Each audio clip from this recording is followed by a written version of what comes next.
Hi, I'm Leo, and this Hi, is. Michelle. Where are you from? I'm from Chile, South America. Wow, yeah, welcome to Taiwan. Thank you. This Chile, yeah, the Spanish Latin American culture, Yeah. it must be so different from Asian culture. Yeah. Do you have any culture shock or anything surprise you? I think like everything, every day is like kind of like a culture shock, but like everything is different. Like how people dress, how people look, how people like everything make friends. You know, like I feel like Asian people are super shy. But they're also super like kind, you know, and like Chilean people like are more like wow, like you know, I don't know how to explain it, but like more extrovert. So they're always like listening to music, dancing, you know, like trying to make new friends and stuff like that. It's maybe the longest country in South that's the America. thing. Chile is like pretty long, but also super thin. Have you seen the map? Yes. It's like it's just a little Capital city of Chile, Santiago, Santiago. but I don't live there. I live like 1.5 hours from there.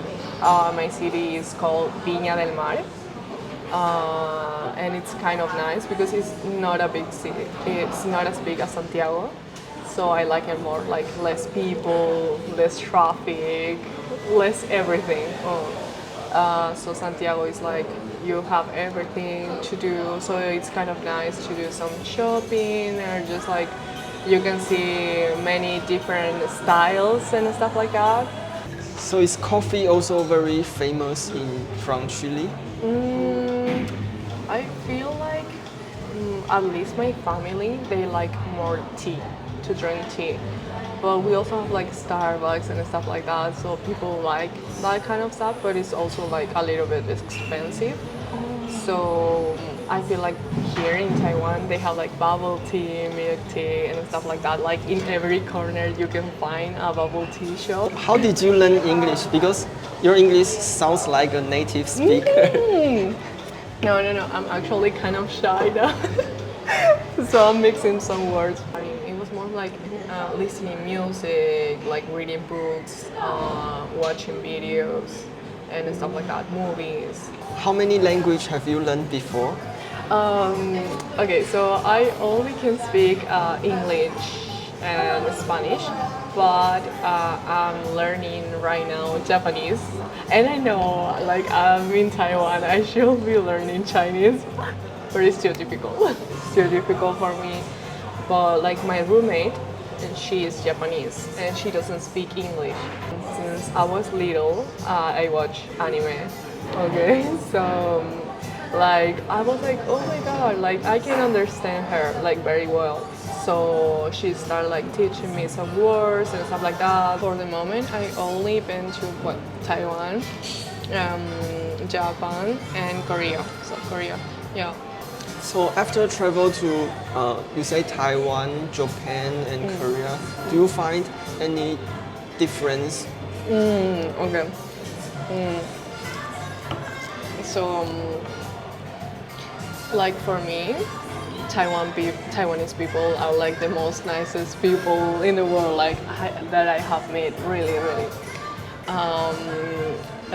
Even though they're all like a little shy, they try to help you and stuff like that. A funny thing when I went to Japan, and at that moment I didn't like study or anything. I just like I only knew how to say like thank you and stuff like that, hi, blah blah.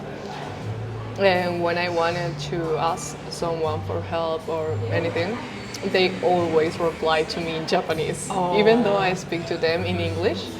Or I told them like I don't speak Japanese, they reply to you in Japanese, and I'm like, okay, you know, like okay.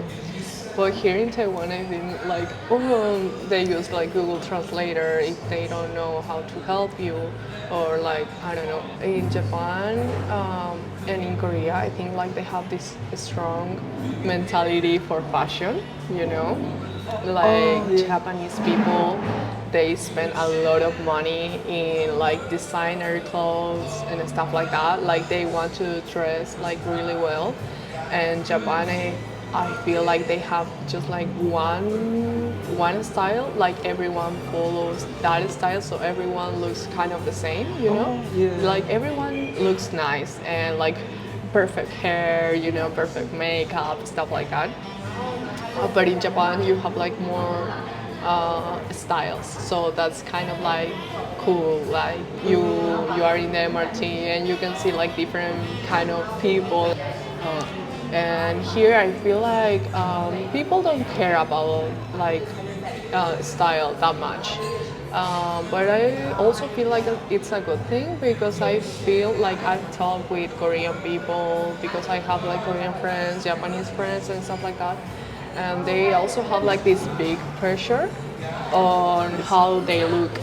And I feel like in Taiwan, it's not like that. Less pressure. Yeah, to, it's less pressure to look like a certain way or stuff like that. And that's so nice. Like honestly, it's so nice. Yeah, because I can tell it seems like you experience very deep, maybe Japanese and Korean culture. You also dress like from a fashion show as well. Yeah.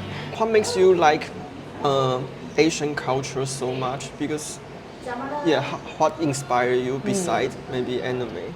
No, so okay, so since I was little, I watched some anime, and then after that, I was like, oh, like it's so interesting, you know. And I started like looking for stuff, like cities in Japan, and I was like, no, it's so nice. Like I really want to go there someday. But for me, it was like a thing like very far away. Like I never thought that I was actually going to Japan like alone. Like what? Yeah, like it's so far away from Chile. And well, after that, I started like watching Korean movies, and then series and music and K-pop, everything. yeah. Yeah, everything. And I was like, oh wow, like Korea is super pretty too. Like I also want to go there. The language is like I really like the language and everything. So I was like, wow, I need to go there too. Before coming to Taiwan, I didn't know that I was like it wasn't my first option, and I was like, wow, Taiwan, okay. And I started like looking for stuff, and I was like, whoa. And then I'm actually so glad that Taiwan is my first experience in Asia. Yeah. Like I told you, like the people are super nice. I really like Taiwanese food. Yeah. And everything, like the temples are so beautiful. We don't have temples in Chile. We have like only church, and like religion is not as like that important as it is here. You know, like here you have a big exam, you go to the temple,